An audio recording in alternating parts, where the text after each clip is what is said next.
Blacks look to keep up their end of the bargain. A tough rematch at Twickenham against a team that pushed them so close here back in July.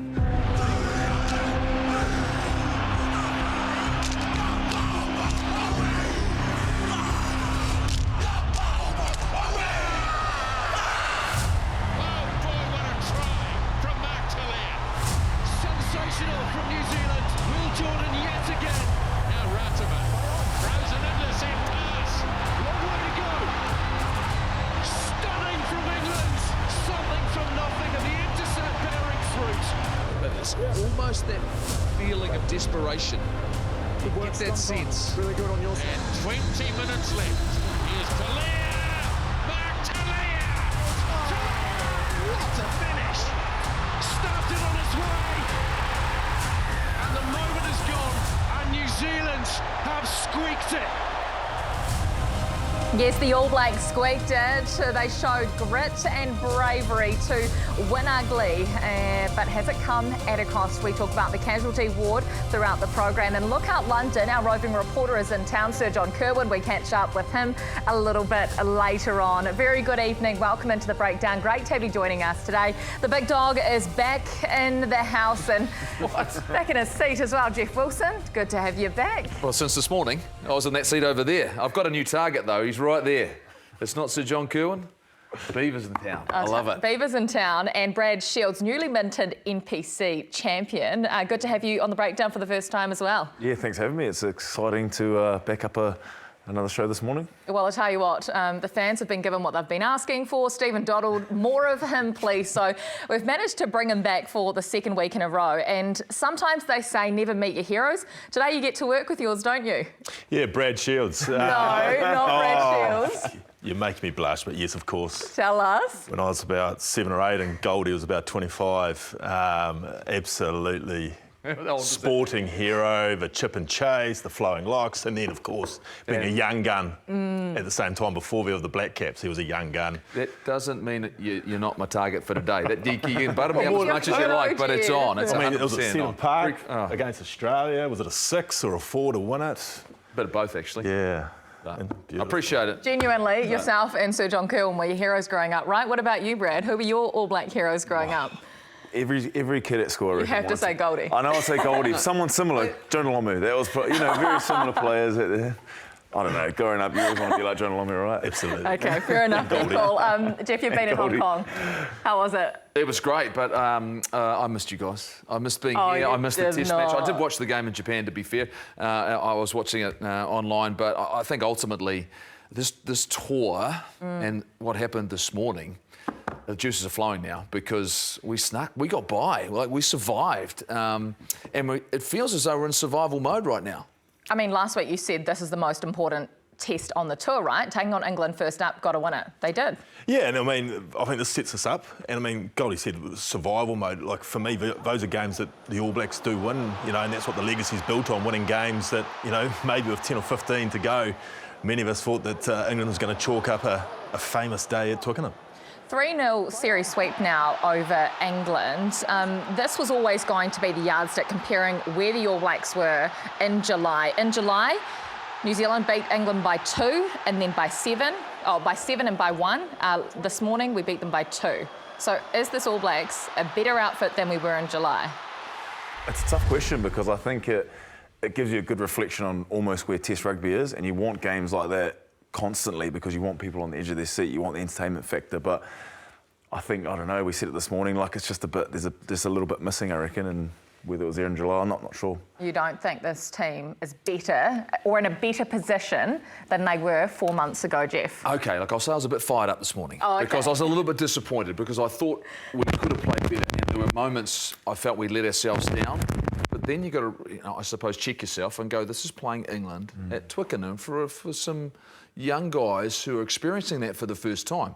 And to then come over the top and do something we hadn't done all season, Beaver, which is win the last 20 minutes. Yeah. We gave them an opportunity to win the game. They weren't good enough to take it. But that would suggest that we are learning. But at the moment, these are very small steps. And I think I would be happy now if we get through to the end of the season and we are, I suppose, finishing with a bit of momentum. but will grow a lot from this whole campaign. I think everyone's going to be a lot better because of what happened, not just in the Rugby Championship, but what happened today at Twickenham. Yeah, I mean, I don't think you can underestimate the confidence that the boys would have taken from winning, as you say, a game that we probably coughed up to against the Box earlier on in the year. So the confidence that they would take from that, I mean, probably 3 months ago, they'd thought, well, geez, 10 minutes to go. How's this unfolded recently? And it's been the Box overcoming the top of us and obviously Argentina and Wellington. But no, I think they can chalk this up, because let's be honest, the next 2 weeks, the scorelines are going to be probably the same. So now they've got the belief and confidence that they can win the tight ones. Have some questions been answered? Do the All Blacks know their best 23, do you think? Was this it?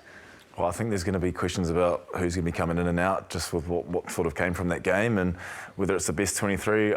Again, I'm not really too sure, but certainly guys are putting their hands up, and I think it's just about consistency and how often you can get those performances, but tighten the screw up a little bit, and I think you'll see a few more guys putting their hand up more consistently. Where's this Mark Talia been in 2024?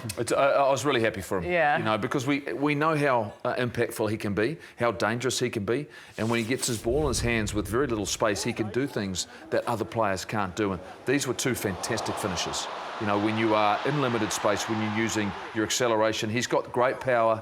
I was thrilled for some of the little things he did. Yes, ball in hand, but contesting possession in the air, things that he hadn't been strong throughout this season. This was really nice to see. Happy for him. And we get a wee outburst from him when he scores this try. And that's not Mark Talia that you normally get.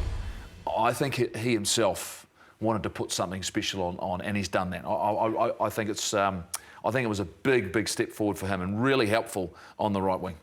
You got an outburst from me on my couch at 5:30 when he got it down, to be honest. There was a double fist pump and my daughter almost got knocked out because of it. But as you say, when there's no one better in a 5-metre channel, the way he can beat defenders, which from a standing start half the time too. Do we now have the bench that can close out and win games for the All Blacks? Did we see that with the Pasilio Tossi's, the Patrick Tuipulotu and how he was when he came on, Cam Roigard and Damien McKenzie's of the world? Well, if you think about test matches, the last 20 minutes, those guys need to come on and put their hands up. And Paddy Toops, I think, changed the game just in terms of go forward, just getting his head through those contacts just a little bit.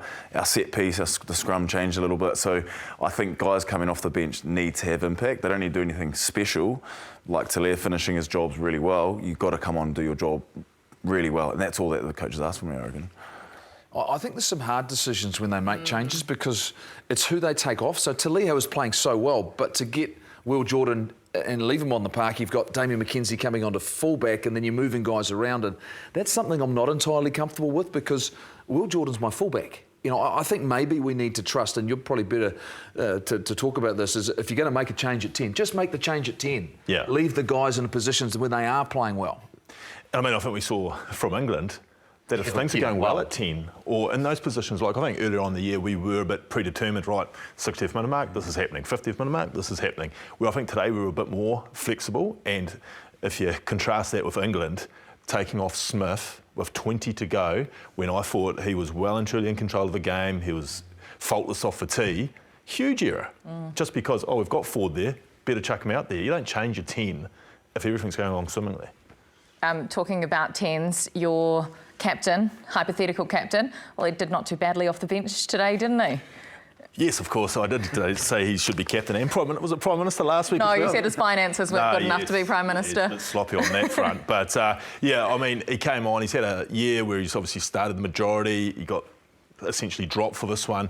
And he came on, and I was really happy for him, obviously. But the thing that impressed me the most was probably the first kick. I think he literally had been out there 20 seconds and, yep, it was right out in front. But that's entrenched in your memory, though, a kick straight out in front. That's not the first action you do, but it's not an easy kick to take, is it? Not when it's your first touch of the ball and you've been sitting on a cold bench at Twickenham for 60 minutes. Like, yes, he'll get the plaudits for the one from the sideline that put us in front, but just to be come on, straight down the middle, iced it, and we're back in within 7. So here it is. He's the one he gets the plaudits for. That was superb. It was beautiful.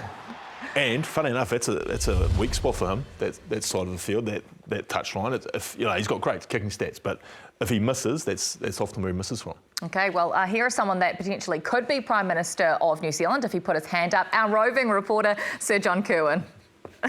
Well, I've done a bit of box breathing, team, breakdown on tour. I've done a bit of breathing, I've settled down a bit. I was so amped, it was so exciting in the stadium. But I actually want to mention England. I think England were outstanding at times tonight. They didn't quite get the last 15 minutes, but they put the All Blacks under an incredible amount of pressure. I think if you want to analyse it a bit more, you know, that balance between playing too much, like Razor said, in the first half, probably could have scored another couple of tries. But I think the most important thing about today is finding a way to win. You know, we spoke about it, didn't we, before we came on tour. What does success look like? You know, and I think losing one game on this incredibly difficult end of the year tour, okay, but you've got this in the bag, right? You've got this one in the bag. Not getting this one in the bag just mounts the pressure on everyone. So there was a palatable sigh of relief. You could feel the energy and the joy in those guys. They know they've got work to do, but what a great little win for this team. Breakdown on tour. See you soon, team. I'm off. Where do you think he's off to? Off to Dublin? Off to the Guinness Sneaky factory? little wine bar somewhere first, knowing JK. And it's great to see him over there. Yeah. He did some great work today. Interviews were fantastic. Prime Minister, not so sure about that, Kirsty. Do you think we'd be in trouble? Imagine that. Okay, we'll steer clear of Prime Minister for Sir John Kirwan. Then it's probably the only title that he couldn't have in New Zealand. We've upgraded you. Last week you had 3 key things for us to look at. Today you have 4 things you noticed from the test this morning. Geez, I've only got 2, but but no, I think a big thing that we sort of talked about last week was we got caught in a box kickathon, you know, or for a better word, in those first 2 test matches here in New Zealand. And essentially, we played a slow game and we didn't get to put our game and break up the game and essentially played into England's hands. Well, I thought Bodie Barrett's first 25 minutes shaped the way that the game was going to unfold and broke it up. And we see some clips here of the variety to Bodie's first 25. There's the cross kick. Bodie will always go for a cross kick if it's there available to him. There was the kick. Quite often they went out to Talia on the contestable bombs. Again, Bodie trying to get the ball out to the wide channels. Now all this is doing is trying to put some doubt in this blitz D. And you can already see it's not coming up with the same pace that it has in the past. And by doing that, it's sowing seeds of doubt. Guys shooting out of the line, not together. And it didn't always work perfectly. This was a wonderful example. You would have never gone down that short side unless you had recognised who the guy was. It was Genge there. It was a 3-on-3. But instead of going to the 9s out and hitting the forwards, recognised that it was Genge out there, dropped the cross, and just like that, dropped Will Jordan in for the easiest try. But I thought that 25 minutes that Bodie was, yep, it didn't always look pretty, but they were breaking the game up and we weren't just going from set piece or slow ruck to slow ruck, and it created a tempo Goldie that, I mean, just before half-time, you guys commented on it, that they were hands on these sorts of things. Yeah, and I think it's important when you talk about Beauden Barrett that he does things differently to Damien McKenzie, and also when you are playing on instinct, Brad, it does change your mindset as a forward though, right?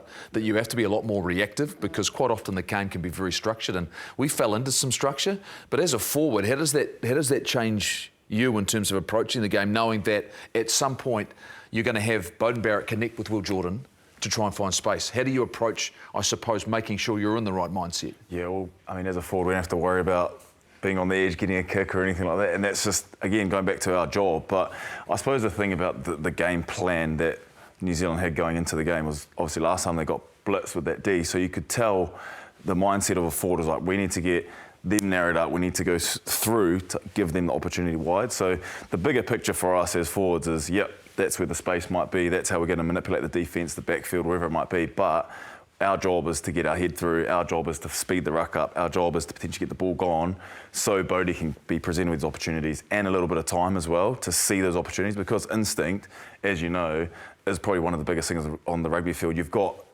you know, finite amount of time to make that decision and execute really well. And sometimes I think just the execution maybe was the bit that let those boys down a little bit. It wasn't all pretty though. The All Blacks ran into a few troubles in the middle of the park. Yeah, and I think, again, we talked about how in those first couple of tests of the year we played a lot off 10. And again, it just fed the blitz. So there was a change this time around, a lot off 9. However, where I thought we got ourselves in trouble with the off 9 stuff is we went back and forth and we weren't getting any momentum from it. And essentially all you're doing is running back into the same forward who just got himself off the ground. As you can see, there's not great pressure on these English forwards here. And it wasn't until later on in the game where we actually decided to go down the wide channels. Now, I understand why you don't go down the wide channels all the time, because that gives the opposition the full team to come at you. But when you can get down the wide channels off momentum, like we saw with the Will Jordan try, like we saw with the match winner with Talia, the other Talia try, it was guys going down and getting one-on-ones, Goldie, with footwork, and not just feeding the forwards in the middle of the park. Yeah, I think for me that the issue I have is around the role that our halfback's playing right now, where I didn't see enough of a threat. Even on this try here, just Ratima, just taking that one step was enough to hold that initial defender.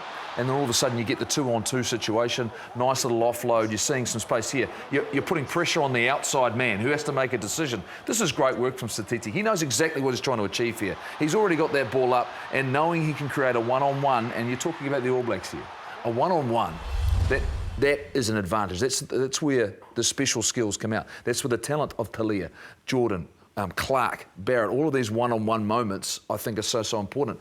The issue I had today, and you talk about getting this left and right, I didn't see our halfback threaten the line at all. Have the snipe which checks that inside defender, which quite often checks the guy sitting outside him, and it's a flow-on effect of, because if someone comes out of the line, expose it. I think we've got great runners, Brad. I think we've got to use them more often. And Cam Roygaard, he is probably going to develop into one of the best in the business. Yeah, I agree. And when you say, having a little sniper around the ruck, the opportunity to get set, you've got to be ready for it, and you've got to give those nines an outlet, because if you look to go for a snipe and then you get taken behind the gain line, you're in the same sort of setup, and then you've got a backwards ruck again. But I thought England did well at putting a little bit of pressure on the ruck as well, which then creates a little bit of doubt in terms of, do we have to send another person to the ruck, or does the nine want to fiddle around too much because there's that pressure there, it's a bit messy, get the ball gone sort of mindset. So I guess when the opportunity presents itself, it's got to be on, but we spoke about it earlier, like if the ball's there available, even if it's not the nine, just get it and lift it and be gone. Yeah.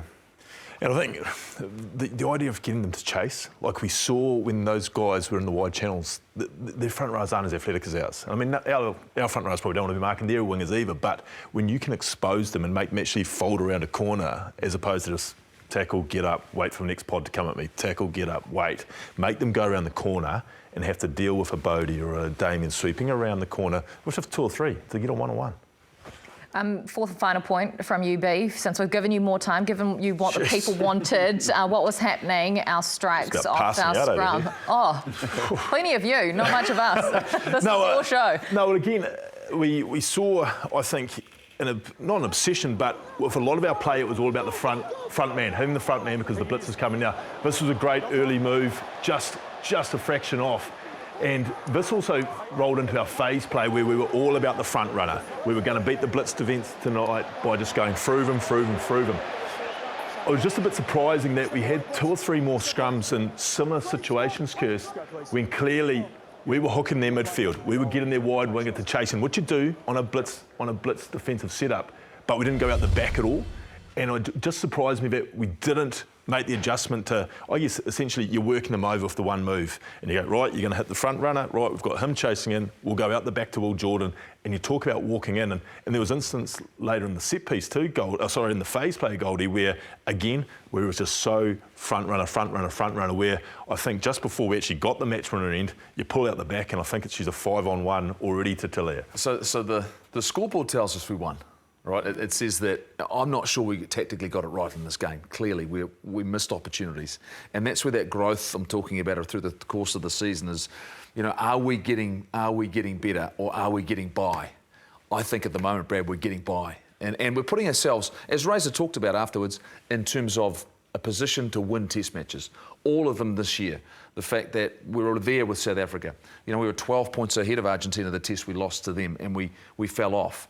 I think we're getting by, and I'm starting to feel actually a bit more comfortable with that because we're winning, and we're winning now, and we will get better as a result of it. Well, the winning is a huge part of it, and we talked about it earlier, the confidence that a team gets, but the resilience you get from winning games like that. Like you saw after the game how excited those boys were to get over the line, even though England had the opportunities. And England, it wasn't a slouchy team, but they put a lot of pressure on the All Blacks. So to be able to come through a game with ups and downs, score some great tries, not get this perfect picture that you're after, to still be able to grind away, like we talk about it every year, every team you play, to get a win and to get it in that fashion, it's almost better. It's better winning away from home too, right? Let's be honest. We love to win at home, but when you go in someone else's house, when the fact that they're trying to set a standard and they're trying to fit in front of their fans and they've let one slip, I'd rather be in our shoes right now than in England's shoes, right?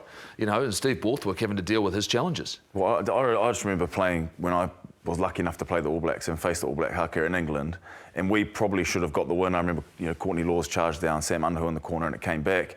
After the game, it was kind of like, damn, we let that one slip. And when you're at home at Twickenham, the crowd expect you to win those sort of games, and that's just the passion they have for the rugby.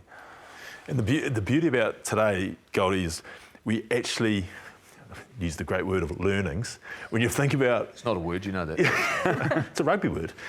When you think about the South African games, we allowed ourselves to almost, not use it as an excuse, but just say, we got tied down, we got squeezed in that one. I think we actively went out this morning, trying not to get squeezed. We literally came up with ideas. And look, as we showed early on, they didn't all work out, but we had endeavour to try and break it up and not just succumb to go, these guys are going to squeeze us. If you play, you'll make mistakes. That's the nature of it at the highest level. And England are a very good side. And the All Blacks have done well.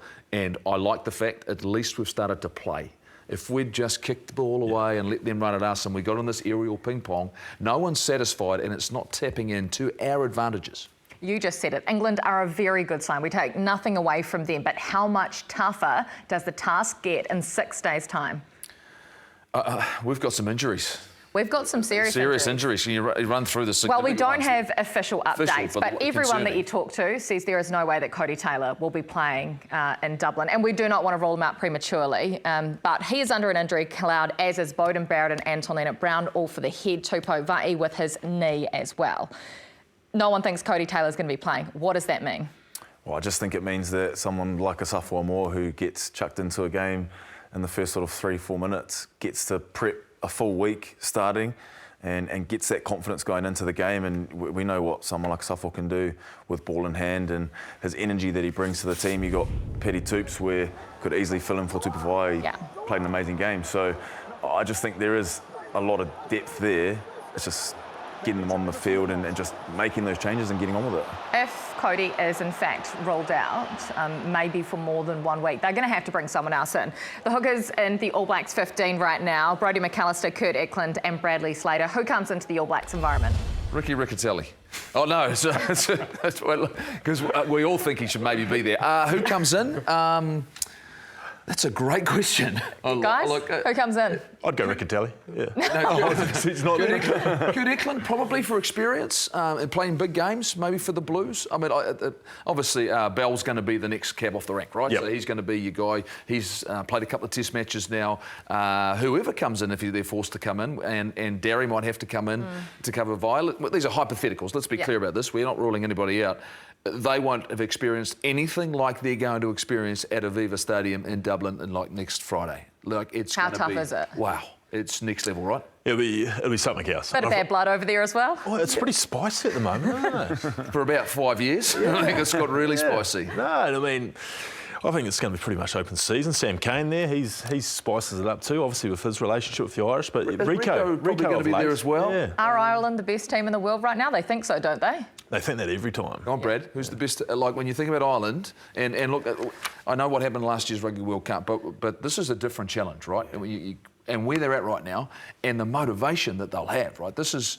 A lot of these guys won't have experienced this sort of difficulty. Nah, and traditionally, you take the World Cup out of it, it's one of the best teams in the world has been Ireland, and I just think at the Aviva, there's always a point to prove against the All Blacks, and everyone's trying to take skin off the All Blacks. So some of these guys, I feel like it will be a bigger sort of occasion. They might not know it until they actually get on the field, but Twickenham, England, All Blacks is probably one of the rugby's biggest games. But I just think once they get out there, the intensity right from the get-go, I think the first 5 or 10 minutes will be, holy hell, we're in for one here. You picked France to be the hardest game on this tour. Are you starting to change your mind? No, I think it is just because the motivation against Ireland, it's gone like that for the All Blacks. Yeah. Since what's happened over in recent times, And look, that's not bad for the game. It's awesome for the game. I mean, we're all going to be excited about it next weekend, right? But I just get the sense that there's some of these injuries, and if it does rule out experience, because I'll just say this quickly about today. The guys like Sam Cane, the guys like Scott Barrett, Ardie Savea, who'd been through real challenges, they were immense today. Like they're the reason there's composure and the ability to finish out and come back and win this game. If they're not on the field, I'm not sure we do that. And to me, if we lose some more experience going into next weekend, that's going to be tough. And on top of those, like Amur getting so much time today, like because obviously we all watched Hurricanes this year and thought unbelievable, brilliant, and he's sort of had a real stop-start sort of affair, only given 5 minutes here and there. But for him to get 76 today, and yeah, it wasn't all perfect, but what great prep now for him to go right on the main man this week. And I mean, there's every chance they might, with what they've done with Taylor at the start of the year, he might play 75 there because there's going to be a trust factor that he's been there, done that. We don't want any more injuries. Here is hoping, and as we said, those are hypothetical. Those guys have not been officially ruled out. Hoping for an update from the All Blacks camp tomorrow. But obviously the time zones are proving a little tricky at the moment. Stay with us here on The Breakdown. Plenty more to come. We look at the All Blacks 15 brilliant win over Munster, and we try and work out the phenomenon that is Wallace Sititi.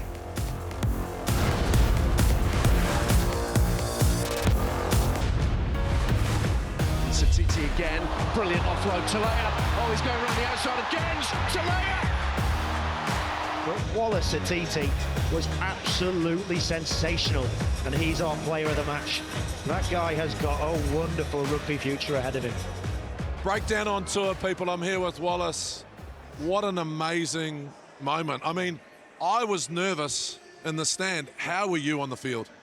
Oh, I think I was pretty nervous out there too. But I think our leaders stood up really well, gave us the message, make sure we'll stay patient. There's a lot of time, and I think we made some big plays down here. Mumba scored a big try there, and then we were able to secure it at the end there. So, what do you do to stay calm, Wallace? What are you doing in those moments? Because you're a young man. This is your first massive test match here. But how do you control those emotions? I think firstly we've got to acknowledge where we are. It's a big stadium, massive atmosphere, and the crowd really showed out tonight. So I think it's about acknowledging the pressure and moving towards it. And then I think it's just listening to my leaders and listening to the senior boys who've sort of been there and sort of experienced that, and then sort of putting it into action. So. And I know, Wallace, you're an incredibly humble man, but are you happy with where you're at and how you're playing? Yep, I think I'm content. I think I sort of found my rhythm a little bit, and I don't want to get comfortable. And I know somebody can come and take my jersey just like that. So it's about being able to reset every week and being content with sort of the way I prep, and whatever happens out there, it's about being content. So. And over the last few months, what's been one of the most special moments for you? Is that up there? Oh, definitely. That's real test match footy right there, and. To be able to come against a class England outfit, be able to get the result here at Twickenham, it doesn't come too often, so we'll enjoy that one. Appreciate your time, mate. Appreciate you. Go and enjoy. Cheers. I hope no one's ever going to get sick of watching or listening to this guy, because I've got a feeling we're going to talk about him for a very, very long time. I'm going to give you some numbers. He's played 13 Super Rugby games and 7 All Blacks tests. He looks like a veteran out there. Can you explain how and why? Is he just an absolute freak of nature and a phenomenon? What is going on there? He's a pretty good player. Reminds me of my younger self, maybe. We knew he was going to fire off at some point. No, I think he nailed it, actually, and I think, Goldie, you said it before, like, you look at Sam Cane, you look at Ardie Savea, those guys' role in the team is to think about this stuff. You want Wallace, you want Asafo, you want them to just go out and express themselves, and I think he looks like he's expressing himself and he's enjoying doing it, and you look at some of those broken plays where he's got a bit of acceleration, outruns Lawrence, who's a 12, like, that's him expressing himself. Like, he's got no right to get rid of that ball, but you can see it in his head. So easy. Exactly, and you can see it in his head before he even does it. That's what he wants to do. So I just think, the energy he brings, the shackles off sort of mindset, that's what you want every week. Remarkable to think how young he is. And I mean, was he a wider training group for the Chiefs? Or Wider training group last year. I knew the Chiefs were going to give me a mention at some point. Just another great Chiefs player. But no, he he adds something, like Goldie said, where we've come from at the start of the year. We've come a long way, because all of a sudden we've got Wallace Sititi in 6. Shieldsy talked about the loose forward show that he works with. I reckon, in some ways, because you've got such 2 hard-working, and obviously Wallace gets through his hard work too, it does free him up to be ranging, to make those line breaks, to use his gifts, which is that late footwork at the line, his sheer pace, which, I mean, it's just, as you said, every week we seem to be saying the same thing. Every single week, Jeff. Yeah, and He can't I have want a to give bad credit. test. I want to give credit to Ardie Savea here, because Wallace is playing the role that Artie played when Shannon Frizzell was in. So Artie was out on the edges a little bit more, carrying an open space. He's now playing a more of a direct contact role through the middle of the park, and Wallace is picking up those opportunities to run with the ball in hand. So if you're thinking Artie Savia's, maybe not having the impact on the game, he's, I think, being asked to do a different role. And so this number on the back thing, and, is he an 8, is he a 6? I think they've just defined how they're impacting the game and how they're being used, and it's allowing Wallace to go out and, like you said, to do the things he's good at, and he's comfortable doing that. But his athleticism is special, like it really is. And all of a sudden you're adding in an offload to his game. The big thing for him is now, what's the next step? Where does he get better? I love what he's doing right now. Just some little things in and around the game, and maybe a little bit more accuracies in terms of maybe at the clean out, all those little things. But at the moment, it's a product you have to love. Well, you even mentioned this morning, like in the past few games, a line-out option, like a genuine line-out option. And that's like, for someone who's high, traditionally those three guys, Semi, Artie and Wallace, are very similar builds. But to have a good line-out option as well, or a solid line-out option, is just another string to your bow. I'm going to make a big call here. Step too far to say Wallace Sititi, this guy will be World Rugby Rookie of the Year. Mark Talia won it last year. Rieko Ioane's won it in the past. He's close to being our player of the year, isn't he? So it's a big call. Well, World Player of the Year. He's New Zealand's player of the year, I'd have thought. So he's a show-in then? He's a show-in for World Rugby Rookie of the Year. Like, genuine question. Because he's going to be competing against, like, the first 5 from South Africa, Sasha Feinberg, Nomazulu, who made his debut earlier this year. Some tough competition, Jeff. Yeah, it'll be in the conversation. It should be in the conversation. Just in the conversation. Yeah, look, like you say, give him the award. You've got to look deep at a lot of players to compare who's coming in and the impacts they are having. But there's no doubt for the All Blacks and what he's done for a team that's playing in big test matches, he's done that. Now, he's got another couple of weeks in front of him, and he's got some significant teams that he'll come up against. And I'm assuming that he's playing in those, and he better be playing in those. But with that, you go, if he's able to stand up there and have that sort of impact like he did today, then clearly he'd have to be close to winning that. Just on that, what about what he said to JK, oh, anyone can come and steal my jersey? No, it's his. You haven't got too many stresses in the world right now. That's the mindset, Brad, you want your players to have, right? Yeah. 100%, like, don't worry, mate, I won't be stealing it. Eligibility, that's the only thing. No, you always want to be looking over your shoulder. Exactly. You want to know that someone's there, and that's been the great strength of the All Blacks. And, for Fletcher Newell, Pasilio Tossi's been over his shoulder and going, OK, I'm putting pressure on you to perform. That's what you want in the All Black side. And so I think we've got that. Proctor's done a great job keeping pressure on Rieko Ioane. If you can't rise to those challenges, then maybe you don't deserve to wear the jersey. And what we're seeing right now is Wallace Sititi. He deserves to wear the jersey. OK, well, the All Blacks 15 kick-started their campaign in the North with a good win over Munster. The scoreline probably flattered them in the end because they were only ahead by a couple of points before. Noah Hotham was unleashed on this team, Jeff. I don't get the fact that guys are All Blacks and then they sit on the bench for the All Blacks 15. That makes no sense to me whatsoever. The fact that if you're one of the best players and the reason you're going back to this team is to get game time, then get out in the park. Now, I know Sean Stevenson's a good player, really, really good player. It's had a really great season. But Ruben Love is a guy, she's playing a test match, scored a couple of tries. Build on that by starting him in this game. Look, the game plan, you're a fullback. You can fit into any game plan. You've got to run over there, you've got to run over here, here's the moves. I was a bit disappointed, Beaver, that both those players didn't start in this game.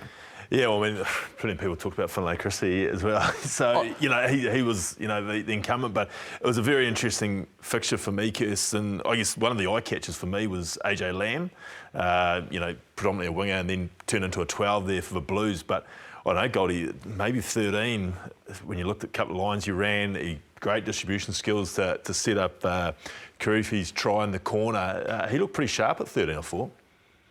Who else stood out for you, Brad? Yeah, I mean, it's the tough thing I think about is those boys have been sort of flown. I had a few days before they left. Yeah. They've come together pretty quickly. Maybe the Munster team wasn't necessarily, the best Munster team they could put out there. But in terms of the bigger picture, I think to get a group of guys who have just come off most of them NPC competition, sort of in and out of their All Blacks frame, not a bad effort. How do these teams compare then? What is a Munster B team like compared to what the next best All Black side is like? Are we expected to win that game and win it easily? What's the level like? Yeah, I'm not really sure how to answer that, to be honest, but I think any time you represent New Zealand in any way, shape or form, or any time you represent your club, you're expected to win and you're expected to put your best foot forward. So, yeah, the AB15 did that, and I think they got tested quite a bit. Munster is a different style of game up there, and at Thomond Park, it's a tough place to go and play. Like, the only time I played there is I got beaten by 60 points. So, like, it's really hard and traditionally different. I'm really interested to see how they're looking at Harry Plummer at the next level, and he's, you know, played a test match, got his brief moment, and he's been called in terms of cover beaver. I mean, I think it was important for him to get this sort of time, because if they're going to put the 10 on his jersey, which he hasn't done that for the Blues, he's done a lot of his rugby at 12, he's been Mr. Fix-It, played at fullback sometimes for Auckland. When you look at him, how critical are these two games, given the fact we've got a guy who's just maybe, in Beauden Barrett, in terms he's got to pass some, you know, concussion issues, and we Perifeta, Ruben Love, what is that option at 10? Well, and speaking of Harry, I mean, it might have been a Munster B team, but it is still a completely different style of game playing up there. Northern Hemisphere, Thomond Park would be as, I won't say hostile, but as electric atmosphere as you're ever going to get outside of a test match. And for me, he learnt a way that you don't really get in Super Rugby too often. You might get 1 or 2 games like that a year, but for all those boys, yep, it was a Munster B team, but it was a completely different style of football. We don't play Africa anymore. We don't get in those grinding games. If you look at all of Munster's tries, they're all off rolling mauls. Yep. So the boys, the forwards in particular, have been going back under the post saying, what are we doing here? How do we get out of this? And it's just another experience, I guess, for another group of New Zealand rugby players to have. But as far as Harry Plummer goes, it would have been good for him to experience that slower ruck ball, and the kicking game became a lot more important, and he just looked assured. And obviously, as you say, he could well be in the All Blacks squad next week. Next up, this All Blacks 15 have an international side. Will Georgia be much of the same as Munster will be, or a sterner challenge? I personally think sterner. Like, Georgia's not an easy team to play, and they are big bullies. And like, I think, you know, doing a few scrum sessions when we did England on our weeks off, like, I think it's just going to be a big shock to those boys in terms of that physicality and the intensity that they're going to bring in a different style.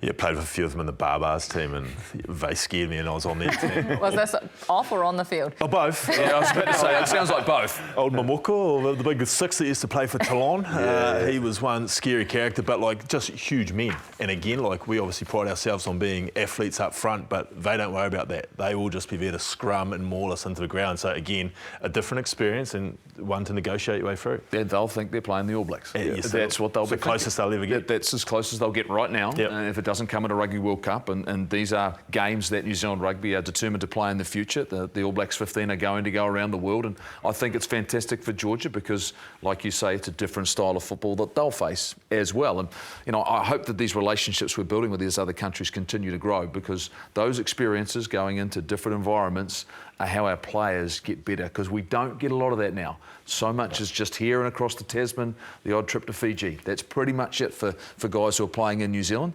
So this is really valuable. I just hope what we see is consistency and selection. I'll be interested to see how they manage this week. Do they give everyone a run? Exactly. Well, but who's going to come across and cover for the All Blacks? Are they going to lose some key guys? And then you're going to have the next tier and layer have to step up. These are all things I think are great for the players.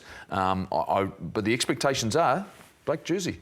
So you got to go out and win. That doesn't change. Great to have you watching The Breakdown. There is still more to come. We have tour tales next. We head to Dublin, land of Guinness. We talk about Aviva, maybe a few stories on Lansdowne Road, and Croke Park may get a mention as well.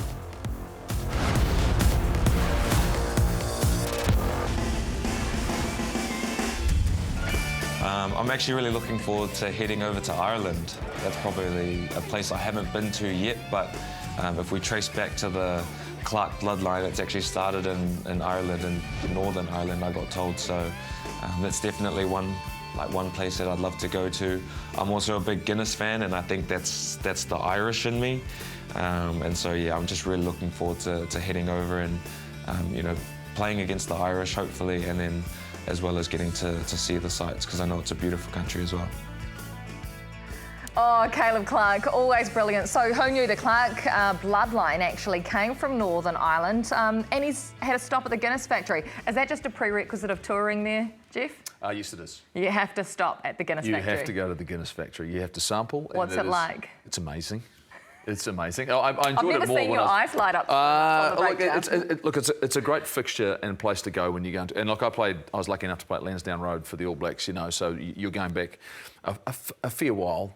But in terms of the atmosphere, it hasn't changed. Yeah. The energy in the city, it's like the whole week. You know, I'd hate to think how much is consumed in terms of Guinness when the All Blacks are in town. But it is fantastic. It's a great place to be.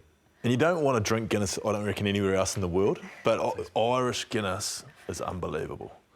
Full review here. Yeah. We just want rugby chat. Rugby chat, probably. But is this like one of the best places to play in the world? Would you prefer to play at Aviva than Twickenham, say? Oh, it'll be different. Play there, so I'd love to. It is a special place, and a Friday night's different. So that'll be interesting. Obviously, they'll be at Temple View from about 9 o'clock in the morning to loosen up. But no, it's a special place. The singing, the Irish national anthem, and everything that goes with it, and obviously the spice at the moment, Kirst. The fans, naughty or nice? Are they kind or are they absolutely ruthless and into you? Passionate, I think, is probably the best way to describe it. No, they love their rugby, and I think it's just like any Northern Hemisphere sort of setup. They're just extremely passionate about their team, and they want them to win. And you know, they're going to have 85,000, 90,000 people screaming Ireland. So their expectations have never been as high, in my view of Irish rugby. The fact that how good they have been for a sustained period of time. When Joe Schmidt started it, now they had some success over time, you know, the Brian O'Driscoll era, you know, there were big moments in games, but in terms of sustained success and then coming to New Zealand and doing things they haven't done before, and all of a sudden now their fan base is the fact, well, we can come and we should beat everybody, and we can beat everybody, and we experienced it last year. The Rugby World Cup was the fact they never thought in their wildest dreams that they would lose to the All Blacks in the quarterfinal, right? That's how things have changed, their belief, and you know. It still feels good, doesn't it? It still feels good. It still feels good that we beat them that day. I watched some highlights again, and I still held my breath. But I think, Brad, that's how things have changed now for Irish rugby. Is the fact that they now know they're looking about sustained success. And they believe they can not just do it against the All Blacks, they can do it against anybody. Well, we said it before, like how good is it just for world rugby in general when these, you know, teams like Ireland, Scotland even, you know, they're playing some massive games. Like it just adds to rugby in general. And I think the All Blacks going to Aviva, playing in Ireland, is a team that traditionally go really well. Let's just say outside of the World Cup and one of the best teams in the world during those periods.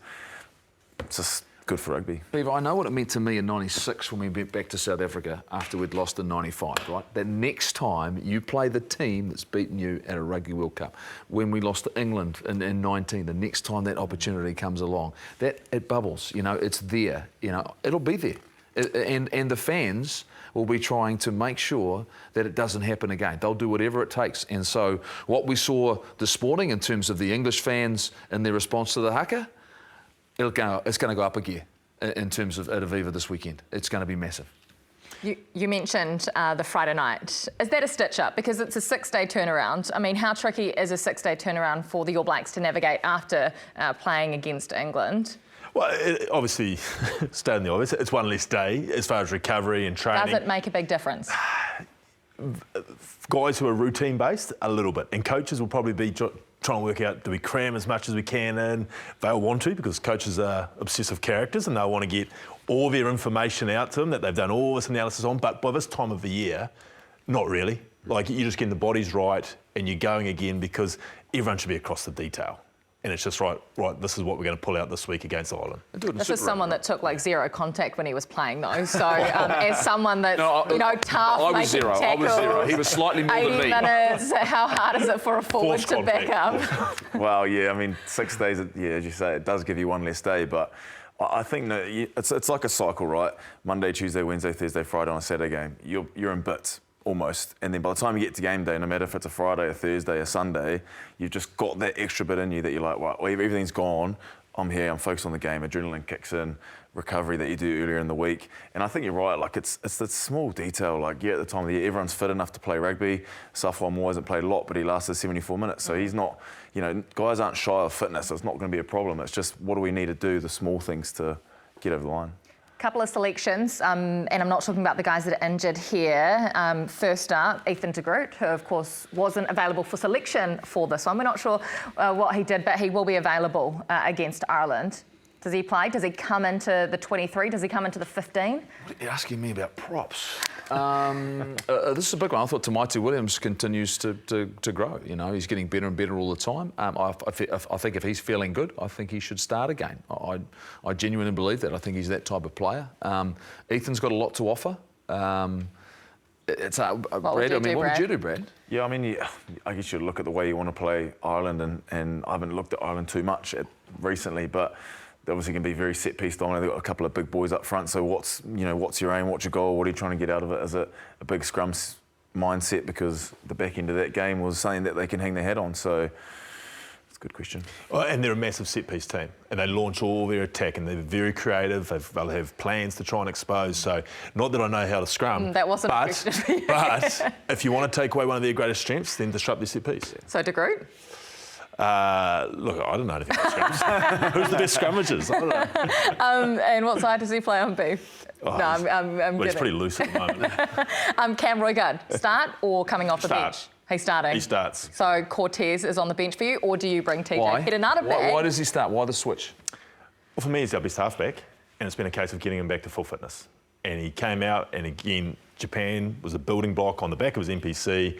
He came out, English test, played a very good role. Didn't do everything Cam Roigard works, the flashy Cam Roigard came out, did his job. And for me, he's our premier halfback. I roll him out against Ireland. He starts against Ireland and Cortez is on the bench? I could probably swing on that one. I could probably have a bit of TJ. I'm biased. You're TJ? I'll bring TJ back in, yeah.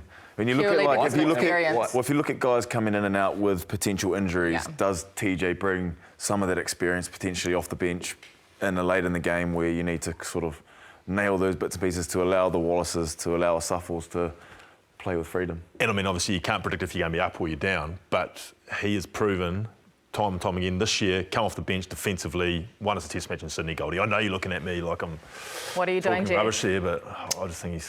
I'm buying all of those reasons. No, I want them both two young fellas back out there again. Just keep rolling back.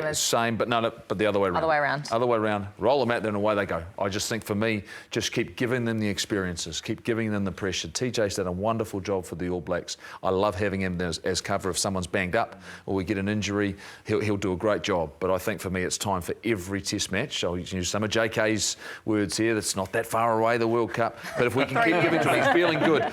Because sometimes I think the mental thing of we're just going to go the safe option. Let's not go the safe option. The safe option would go to TJ. Let's just keep giving these young fellas an opportunity. And finally, we know you're a paid-up member of the Damien McKenzie fan club, but did you actually like the 1-2 punch? Because if he is coming off the bench, he's got an important role to play for this team, doesn't he? Did you like the Bodie starting, Damien coming off and being the hero? Well, there's no doubt that Damien McKenzie is made to be a 25-minute man to tear you apart, depending on what the test match needs. But it wasn't that sort of game for him. And I think that's probably been the biggest positive for him. He came on, he just slotted in, did his role, directed things around the park, saw there was a bit of a situation that he could exploit down the short side, fed there instead of coming back to runners out in the middle of the park, and then iced two massive kicks. So was he great off the bench? Yes, he was. Would I see him starting? Of course I would. I'm the secretary of the fan club. Anyone else part of this fan club? Well, apart from the fact that I had a drinks company and these guys did grins in the UK, maybe there's a connection there. But I don't know. I'm a bit mixed on it. I think Bodie, again, maybe you talk about the safe option. Do we go with the 10 that potentially runs the ship, bangs down the door for such a period of time, and then you could slot McKenzie at fullback. It doesn't really matter where on the field. He's going to get the space. He gets the opportunity. Beauden Barrett needs to be 100% healthy and confident, and I'll see him at 10. If he's not, then I'll make a change. If he's not 100% committed to doing what he needs to do in the position. But I think Damien needs a lot of credit for what happened today, because in big moments, the first kick, the sideline kick, the creativity to put on the try, I think those things ended up winning us a test match. OK, just before we let you go and get some sleep, because we know it's been a long day for a couple of us here, some predictions, if you will. South Africa against Scotland, 2 wins. One word. Africa. I'm going to go to whim. I'm going to say Scotland. Ooh. Seriously, South Africa. South Africa as well. Australia, England. Does Joseph Suaalii play? They'll need about 5 of them. England will win. England. England, of course. Fiji against Wales. Fiji. Wales. Wales. Yeah, no, Fiji. No, Fiji. Okay, simple as that. And finally, Ireland All Blacks. All Blacks. Fence sitter this morning? I think personally, after the weekend, I think Ireland might edge them just a little bit. It'll be similar to this week, but maybe the other way around. I think it's acceptable if you say that. All Blacks. Yeah, not these other two. Thank you so much for joining us today and for having you back. Good to have you back as well, Jeff. Great to be here. Thank you for joining us on The Breakdown. We'll see you same time, same place next week. Mā te wā. I think there is a sense that Ireland, with their ball skills, can manipulate New Zealand a bit more. Absolutely. I think if there's one weakness to this New Zealand team, it's their defensive. Slings it away for Jordan. Quick hands. Savia's in. Mo'unga. Lee sees a little gap. Mo'unga opens them right up.